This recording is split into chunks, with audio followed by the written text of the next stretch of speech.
ವಿರುದ್ಧ ಮೊನ್ನೆ ಅಷ್ಟೇ ಆಶಾ ಕಾರ್ಯಕರ್ತೆಯರು ಸಿಡಿತೆದ್ದಿದ್ರು.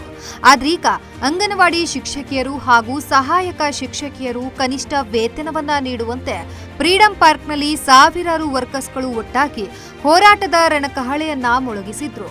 ಬಿಸಿಲಿಗೂ ಬಗ್ಗದೆ ಘೋಷಣೆ ಕೂಗಿತ್ತು. ಸರ್ಕಾರದ ವಿರುದ್ಧ ಅಂಗನವಾಡಿ ಕಾರ್ಯಕರ್ತೆಯರು ಆಕ್ರೋಶವನ್ನ ಹೊರಹಾಕಿದ್ದಾರೆ. ಅಂದು ಆಶಾ ಆಯಿತು. ಈಗ ಅಂಗನವಾಡಿ ಕಾರ್ಯಕರ್ತೆಯರು ಕನಿಷ್ಠ ವೇತನ ನೀಡುವಂತೆ ಸಿಬ್ಬಂದಿಗಳು ಅನಿರ್ದಿಷ್ಟಾವಧಿ ಧರಣಿ ನಡೆಸುತ್ತಿದ್ದಾರೆ. ಇನ್ನು ರಾಜ್ಯದ ವಿವಿಧ ಭಾಗದ ಮಹಿಳೆಯರು ಬಂದಿದ್ದು ಸುಮಾರು 15,000ಕ್ಕೂ ಹೆಚ್ಚು ಜನರು ಭಾಗಿಯಾಗಿದ್ದಾರೆ. ಮತ್ತೆ ಸಂಬಳ ಕೊಡ್ತಾ ಇಲ್ಲ, ನಮಗೇನಂದ್ರೆ ಪರ್ಮನೆಂಟ್ ಮಾಡ್ಕೊಳ್ಳಿ, ಕನಿಷ್ಠ ವೇತನ ಕೊಡಿ. ನಾವು ನಿಮ್ಮಂಗೆ ಮನುಷ್ಯರಲ್ವಾ, ದೇವಗಳ ದಿನ ಬೆಳಗ್ಗೆ ಹೋಗಿ ಗೇಯ್ತಾ ಇದೀವಿ, ದುಡಿತಾ ಇದೀವಿ, ಕನಿಷ್ಠ ಸಂಬಳಗಳಿಲ್ಲ, ಭರವಸೆ ಇಲ್ಲ, ಏನೂ ಇಲ್ಲ. ಭರವಸೆ ಕಳಿಸ್ತೀರಾ, ಪ್ರತಿ ಸತಿ ಕಳಿಸ್ತಾ ಇದ್ದೀರಾ.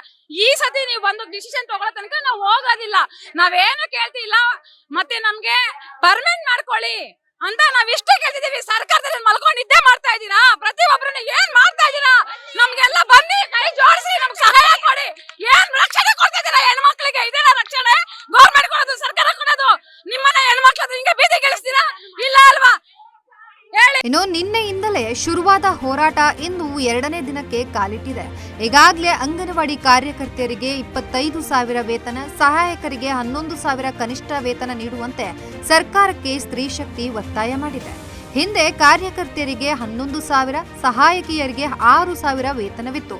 ಆದ್ರೀಗ ಹೆಚ್ಚಳ ಮಾಡುವಂತೆ ಧರಣಿ ಕೂತಿದ್ರು. ಯಾವ ಅಧಿಕಾರಿಗಳು ಸಹ ಇಲ್ಲಿಗೆ ಭೇಟಿ ನೀಡಿಲ್ಲ. ಕೆಲಸಗಳೆಲ್ಲ ಕಾಣ್ತಾ ಇದಾವು, ಆದ್ರೆ ನಾವು ಕಾಣ್ತಾ ಇಲ್ಲ ಅಂತ ಅನಿಸ್ತಾ ಇದೆ.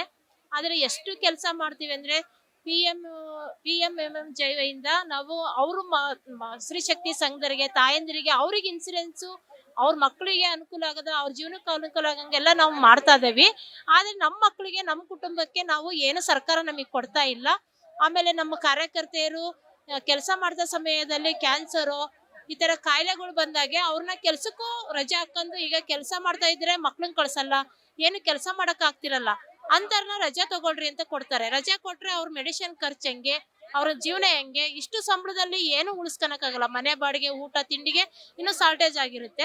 ಅಂತದ್ರಲ್ಲಿ ಇಂತ ದೊಡ್ಡ ಮಟ್ಟದಲ್ಲಿ ಕಾಯಿಲೆಗಳು ಬಿದ್ದಾಗೆ ಅವ್ರ ಗತಿ ಏನು? ನಮ್ಮ ಹರಿಹರ ತಾಲೂಕಿನಲ್ಲಿ ಒಬ್ಬ ಕಾರ್ಯಕರ್ತಿ ಈ ಕ್ಯಾನ್ಸರ್ ಕಾಯಿಲೆ ತುತ್ತಾಗಿದ್ದಾಳೆ. ಆದ್ರೆ ಅವಳಿಗೆ ಒಂದು ಮೆಡಿಸಿನ್ಗೆ ಸಹಿತನೂ ದುಡ್ಡಿಲ್ಲ. ನಾವೇ ಎಲ್ಲಾ ನಮ್ಮ ಅಂಗನವಾಡಿ ಕಾರ್ಯಕರ್ತೆ, ಸಹಾಯಕಿಯರು ಮತ್ತೆ ಸಂಘ ಸಂಸ್ಥೆಯವರಿಂದ ದುಡ್ಡು ಕಲೆಕ್ಟ್ ಮಾಡಿ ಅವಳಿಗೆ ವಿಷಯ ಗೊತ್ತಾಗ್ನಿಂದ ಅದನ್ನ ಒಂದು ಹೆಲ್ಪ್ ಮಾಡ್ಬೇಕನ್ನೋ ಒಂದು. ಚಳಿಯಲ್ಲೇ ಒಂದು ರಾತ್ರಿ ಕಳೆದ ಮಹಿಳಾ ಮಣಿಗಳು ನಾವು ಯಾವುದಕ್ಕೂ ಜಗ್ಗೋದಿಲ್ಲ, ನಮ್ಮ ಗೋಳನ್ನ ಕೇಳೋರೂ ಇಲ್ಲ. ಚಳಿ ಇದೆ, ನೀರಿಲ್ಲ, ಊಟ ಮಾಡಿದ್ರಾ ಎಂದು ಕೇಳೋರಿಲ್ಲ. ಶೌಚಾಲಯಕ್ಕೆ ಹೋಗಲು 2 ಕಿಲೋಮೀಟರ್ ದೂರ ನಡೆದುಕೊಂಡು ಹೋಗ್ಬೇಕು. ಇಲ್ಲಿ ನಮಗೆ ಕುಡಿಯುವ ನೀರಿನ ವ್ಯವಸ್ಥೆ ಇಲ್ಲ.